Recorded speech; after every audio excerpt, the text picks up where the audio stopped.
George Jones Biography.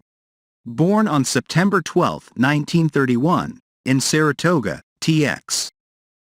Son of George Washington, a pipe fitter, and Clara Jones, a church pianist. Married first wife Dorothy, c. 1949. Divorced. Married second wife Shirley, 1954. Divorced, 1968. Married Tammy Wynette, a singer, September 1968. Divorced, 1975. Married Nancy Sepulvado, a telephone company worker, March 4, 1983. Children. First marriage, Susan. Second marriage, Jeffrey, Brian. Third marriage, Tamala Georgette. Stepchildren. Fourth marriage, Adina, Sherry. Served in the U.S. Marine Corps, 1950-53. Addresses. Record Company. B&A, Bandit Records, 24 Music Square East, Nashville, Tennessee, 37203. Website. George Jones official website. http://www.georgejones.com. George Jones is often called the best honky-tonk performer of all time. An artist whose own life mirrors the defeat and despair of his song lyrics, Jones was one of the most popular male country singers of the 1960s. He has remained a Nashville favorite to this day despite numerous bouts with drug abuse, repeated legal entanglements, and even an arrest for assault. Jones has recorded so many albums and singles that even he has lost count, but since the 1980s he has exerted more control over the direction of his music and the substance of his sound. This new control has meant that Jones's material has returned to the unembellished, hard-hitting honky-tonk style that first brought him fame. In her book Behind Closed Doors, Talking with the Legends of Country Music, Alana Nash calls Jones "the greatest country singer of all time. A man who understands, who can offer sympathy for the price of a quarter." Nash adds, "The quarter drops, and out comes the voice of despair, anxious at first, then desperate, with Jones sliding up a wail meant to caress and exorcise his demons at the same time. He holds the cry as he might the last bottle on earth, and then plunges to the low notes in a moan that leaves no doubt. When you talk about pain and suffering, George Jones has been there." Jones's miseries began literally at birth. The doctor who delivered him dropped him and broke his arm.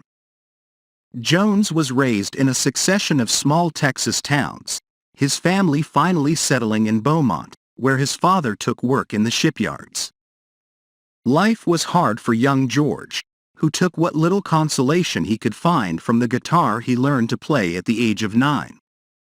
When his sister died of a fever, his grieving father turned to drink, often rousing George and the other children late at night to sing for him. George ran away from home at 14 and began to support himself playing backup guitar for radio programs. By 18 he had married and deserted the mother of his first child. Had first country hits. Jones spent 1950-53 in the United States Marine Corps and then returned to Texas to work as a house painter. Within months he was moonlighting as a radio performer, imitating his heroes Hank Williams, Roy Acuff, and Lefty Frizzle. Gradually his reputation spread, and he became acquainted with H.W. Pappy Daly, a producer for the Houston-based Starday label. Starday signed Jones and encouraged him to discover his own distinctive sound. In 1955 he had his first country hits, "Why Baby Why," and "You Gotta Be My Baby." The following year he realized a dream that he had held since childhood.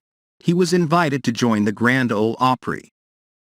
He switched to the more prestigious Mercury label in 1958, where according to Nash he recorded his first honky-tonk classics, "White Lightning," and "The Race Is On," and developed the emotional wail and moan delivery that would become his trademark. Between 1958 and 1971, Jones placed at least one song in the country top 10 each year. Only Merle Haggard rivals Jones for the most #1 country hits in the history of the business. Jones's #1 singles include "Window Up Above," which he wrote himself, "She Thinks I Still Care," "We Must Have Been Out of Our Minds," "Take Me," "Things Have Gone to Pieces," "Love Bug," "I'm a People," and "You Can't Get There From Here."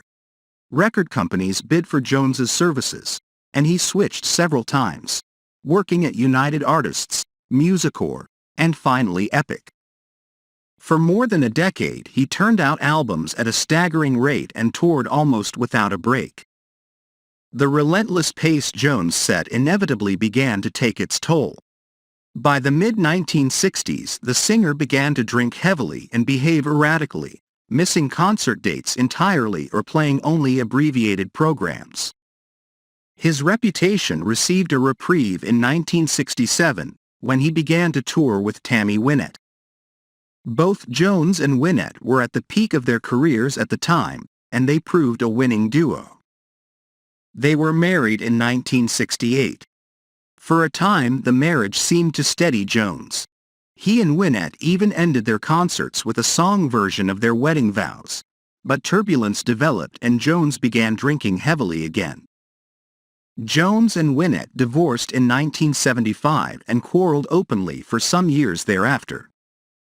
The two managed to reconcile and record the album One in 1995, their first in 15 years.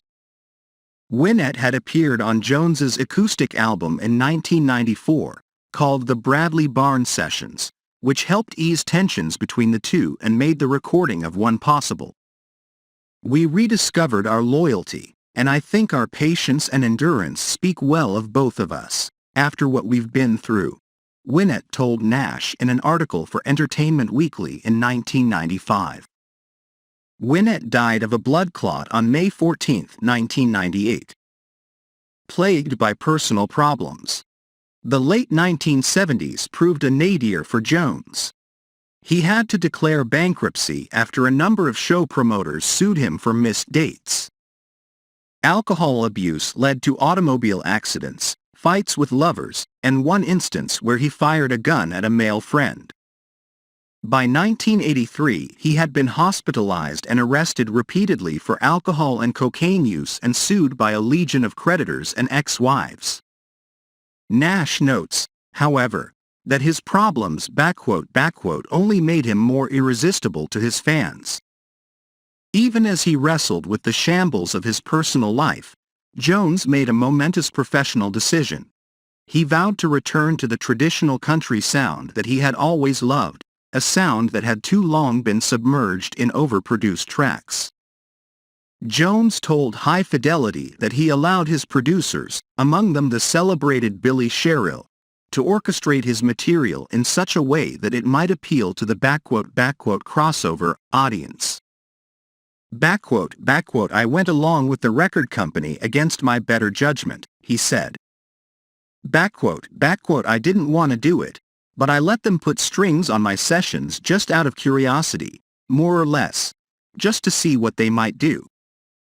When you use strings and horns and all these things, you just don't have country music anymore. You abuse it. To try to sell 200,000 or 300,000 more records. Hell, a man could always use the money, but I wouldn't go out of my way to have that big a production on my records, because I'm never gonna sell pop." Jones's return to his roots salvaged his career. Work such as He Stopped Loving Her Today, My Very Special Guests, and Shine On assured Jones a front-runner position in the resurgent honky-tonk format. High Fidelity contributor Nick Tosches concludes that Jones has remained so popular over the years because of his singular voice. "Unlike most country singers," the critic wrote, "there is no cheap melodrama in his singing. He works his rough Texas voice with a noble gravity, ringing from every work its full color and power. He has a poet's sense of rhythm. The most pedestrian lyrics emerge from his mouth with Teutonic dignity. In Stereo Review, Nash likewise suggests that Jones might prove to be the last poor boy to give traditional country music everything he has in him. Jones continued to record prolifically through the 1990s.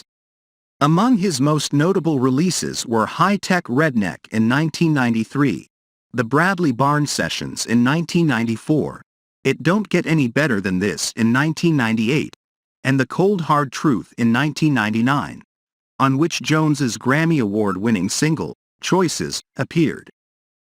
Jones was inducted into the Country Music Hall of Fame in 1992, and he published his autobiography, I Live to Tell It All, in 1996, with an album of the same name, kept recording despite crash trauma. On March 6, 1999, just prior to Jones's recording of The Cold Hard Truth, he was involved in a near-fatal car accident near Nashville. Jones drove his car into a bridge and suffered multiple internal injuries as a result of the crash. Jones pled guilty to driving while impaired, was fined $500, and was required to enter an alcohol treatment program. According to People magazine, Jones said at his sentencing in May of 1999 that, I did wrong that day, and I take full responsibility, though he later said that drinking had not played a part in the crash. I was rewinding a tape, the People article quotes Jones. I must have took my eye off the road for a second. Despite the crash and Jones's lengthy recuperation, The Cold Hard Truth was released on its scheduled date, June 22, 1999. Subscribe to our channel for more similar videos.